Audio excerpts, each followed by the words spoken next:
Button mushrooms కూర వండడానికి first నీళ్లు తీసుకుని దాంట్లో కొంచెం ఉప్పు వేసి ఈ బటన్ మష్రూమ్స్ అన్నిటిని అందులో వేసి ఒకసారి ఇలా కడిగేసుకుని ఒక 2 మినిట్స్ ఉప్పు నీళ్ళల్లో నాననివ్వాలి.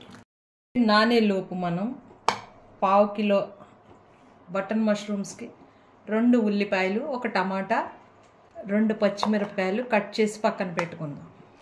కడాయి వేడి చేసుకుని అందులో 2 టేబుల్ స్పూన్లు నూనె పోసుకోవాలి. నూనె పోసుకుని నూనె కొంచెం వేడెక్కగానే 1.5 స్పూన్ అల్లం వెల్లుల్లి పేస్ట్ వేసుకోవాలి.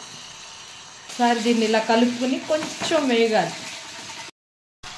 కట్ చేసి పెట్టుకున్న 2 పచ్చిమిరపకాయలు అలాగే 2 ఉల్లిపాయ ముక్కలు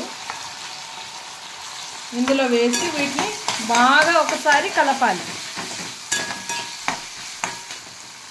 ఉల్లిపాయలు తొందరగా మెత్తబడాలంటే మనం కొద్దిగా ఉప్పు వేయాలి. వాటి మీద ఫస్ట్ వేస్తే తొందరగా మెత్తబడతాయి.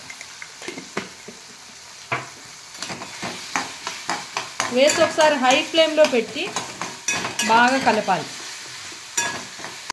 వేగినట్టు ఉన్నాయి కదా, ఆ తర్వాత వెంటనే 1 టమాటా తీసుకుని టమాటా కూడా కట్ చేసి ఇందులో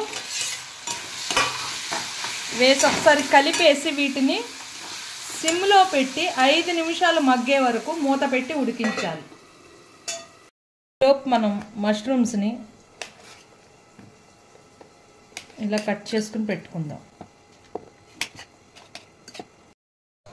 ఇలా కట్ చేసి పెట్టుకున్న మష్రూమ్స్ని ఉల్లిపాయ టమాటా ఒక 5 నిమిషాలు మగ్గిన తర్వాత దాంట్లో వీటిని కూడా యాడ్ చేసేయాలి.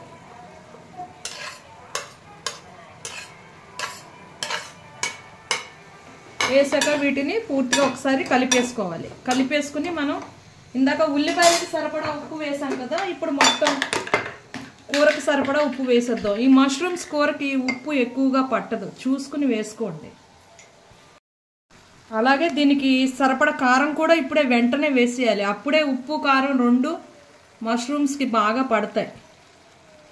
వేసి బాగా ఒక్కసారి వీటన్నిటికీ ముక్కలన్నిటికీ పట్టేలా కలుపుకోవాలి. మష్రూమ్స్ బాగా మెత్తగా ఉడకాలి. ఉడకాలంటే 1/2 గ్లాసు నీళ్లు మొత్తం పోసేయాలి. ఇందులో పోసేసి మీడియం ఫ్లేమ్ పెట్టి వీటిని కలపకుండా నీళ్లు పోసి మూత పెట్టి 10 నుంచి 15 నిమిషాల పాటు ఉడకనివ్వాలి. మసాలా దినుసులు అన్నీ వేసుకున్నాక ఒక్కసారి బాగా కలిపేసుకుని మనం ఇలా ఇంత గ్రేవీగా కావాలనుకుంటే చపాతీల్లోకి వాటిల్లోకి ఇంత గ్రేవీగా ఉంచుకోవచ్చు. అలాగే రైస్లోకి కావాలనుకుంటే ఇంకొంచెం సేపు 5 నిమిషాల పాటు సిమ్లో పెట్టి మగ్గనిస్తే ఈ కూర ఇంకొంచెం దగ్గర పడుతుంది. రైస్లోకి అయితే అలా దగ్గరగా చేసుకోవచ్చు. చపాతీల్లోకి అయితే ఇంత గ్రేవీగా ఉంచుకుని స్టవ్ ఆఫ్ చేసుకోవచ్చు. దగ్గర పడిపోయింది కదా, స్టవ్ ఆఫ్ చేసేసుకోవడమే. Ready for serving.